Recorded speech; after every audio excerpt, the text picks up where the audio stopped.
Ganguly group of companies থেকে শুরু করে গাঙ্গুলি হাউস সমস্ত কিছু হাতে নেওয়াটাই যে দেবলীনার একমাত্র লক্ষ্য এই বিয়ে এর পেছনে, সেটা এবার জানতে পারা মাত্রই রীতিমতো আয়ুষ মাথায় হাত দিয়ে দিল। হ্যাঁ বন্ধুরা, ভিডিওটা লাইক দিয়ে দেখতে থাকুন। যেই মুহূর্তে কিনা আয়ুষকে কুসুম বলতে থাকে যে ছোটো সাহেব, এখনও পর্যন্ত আপনার অনেক কিছু জানা বাকি আছে, এখন আপনার অনেক কিছু অজানা রয়েছে, সেই সমস্ত কিছু জানার জন্য আপনাকে আরেকটু ধৈর্য ধরে অপেক্ষা করতে হবে। আপনি দাঁড়ান, আমি আপনাকে শোনাচ্ছি যে দেবলীনা ম্যাডাম ঠিক কী কারণে ঈশান সাহেবকে বিয়ে করতে চায়। ঠিক সেই মুহূর্তে কুসুম যখন দেবলীনার কাছে গিয়ে বলতে থাকে যে দেবলীনা ম্যাডাম, আপনি কিন্তু ভুলে যাবেন না যে না হয় আজকে বাড়িতে না তো ছোটো সাহেব, না তো কর্তা বাবু, আর না তো দেবীমা এখানে উপস্থিত আছে, কিন্তু তার সত্ত্বেও আপনার কিন্তু আপনার হবু বরকে সম্মান দিয়ে কথা বলাটা উচিত। আপনার বন্ধুরা এসেছে তাতে কী হয়েছে, কিন্তু তাই বলে আপনি আপনার আরও হবু ও স্বামীর সঙ্গে এরকম নোংরা আচরণ করবেন? আপনি একবার ভেবে দেখেছেন আপনার এই সমস্ত আচরণের জন্য ঈশান সাহেবের মনের উপর দিয়ে কতটা ঝড় বয়ে যাচ্ছে, অথচ তার সত্ত্বেও আপনি তার কোনো তর্কই করছেন না।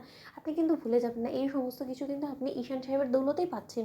ঠিক সেই মুহূর্তেই দেবলীনা যখন বলতে থাকে যে কি তোমার মতন একটা কাজের মেয়ের কাছ থেকে আমি শিখবো যে আমি কি পাবো না পাবো। এবং আরও একটা কথা বলে রাখছি, তোরা জানিস যে এই মেয়েটাকে যতই আমার হবু মাদার ইন ল ওকে ইনসাল্ট করুক না কেন, ও এতটাই নির্লজ্জ বেহেজ, ওর কোনো কিছুই গায়ে লাগে না, একবারে গন্ডারে চামড়া, জানিস তো। আর হ্যাঁ কুসুম, তুমি কি যেন একটা বলছিলে যে ঈশানের দৌলত আমি পাচ্ছি। নো, আমি ঈশানের দৌলতে কোনো কিছুই পাচ্ছি না, আমি সবটা অর্জন করে নিয়েছি, এবং যে সমস্ত কিছু অর্জন করা আমার বাকি আছে সেই সমস্তটা আমি আমার আর বিয়ের আগে বা বিয়ের পরে আমি হাসিল করে নেব।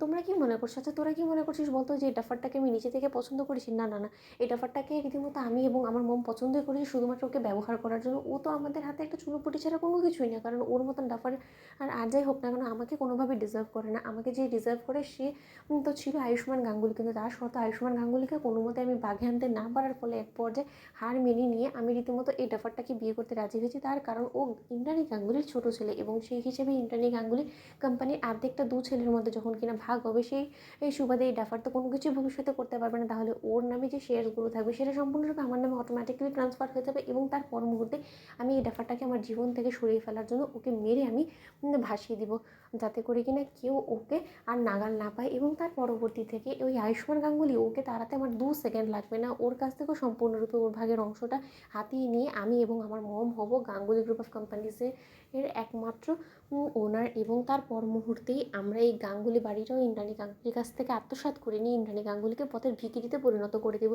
কারণ ইন্দ্রাণী গাঙ্গুলিকে এখন তো আমি এত স্নেহ এবং এত ভালোবাসা দিয়ে রাখছি এই কারণে, কারণ তার কাছে এখন সম্পূর্ণ পাওয়ার আছে, জানিস তো।